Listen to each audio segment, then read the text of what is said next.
"Hey, you!" someone yelled from behind me. "Yes?" I said, as I turned around to see who it was. But just as I did, I felt something big and heavy hit my face. Hard. Then everything went black. The next thing I remember was Suma standing over me, panicking, casting some kind of magic. Also, my nose was in tremendous pain. "Ugh!" I groaned, and grabbed my nose. "Jake, thank goodness! You had me worried for a second there. You collapsed just after appearing and blood started pouring out of your face. I cast healing on you, but I'm not overly familiar with your biology, so I couldn't reset your nose. What happened?" Suma said in a panicked voice. I think I got hey you'd," I said.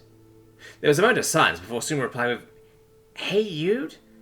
"It meant someone called my attention, then hit me as soon as I turned around," I explained. I examined my nose. It was definitely broken, and I was in obscene amounts of pain. My eyes were watering and my whole face frothed. "Suma, I need you to set my nose. I will explain how." Thankfully, after I first got summoned all those years ago, I did a lot of research into first aid treatment. I explained to Suma as much as I knew and instructed her how to reset my nose by pushing it back into place. I couldn't tell, but that part seemed to make her uneasy. I also explained how human bones grow and repair themselves just in case I had any facial damage that the broken nose was distracting me from feeling. After a quick spell and a lot of screaming on my part when she reset my nose, I was all patched up and very tired. "Suma, why am I suddenly so exhausted?" "Healing takes energy. You probably burned through quite a few calories when I healed you. You should be fine after some food and rest at least. That's how it is with Nume," she explained. "Makes sense," I said, laying on the ground on my back. "I think maybe you should send me back before I fall asleep here." "Don't you want to find out who heyu'd you?" Suma asked. "Not right now," I said, half asleep. "I know we said I wouldn't teach you magic, but I think maybe we should do it after you recover," Suma suggested. I didn't say anything back, I just grunted in agreement. Suma sent me back after that, and I reappeared back in my living room, still laying on the floor.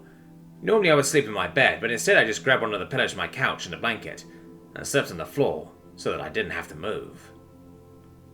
I woke up 10 hours later, absolutely starving, but with more energy and no pain. I ate 5 granola bars, 2 cups of instant ramen, a whole box of Pop-Tarts, and a bowl of cereal. Then I decided to call Suma and tell her that I was awake. "Suma, I just woke up, I'm feeling a lot better." There was no response. I figured she might have been asleep, so I would just call her later. I checked the time. 12:39 AM. "Well, there goes my normal sleep schedule," I said disappointedly. "All that time in Suma's world is messing with my body clock." I wondered to myself what Suma's world's proper name was, as it hadn't occurred to me to ask, and decided I would next time I saw her. I checked my phone for the first time since I woke up. It said I had 12 missed calls from work and 3 from family and friends. "Great," I moaned. "I can't call them back now, they're all asleep. I guess I can later."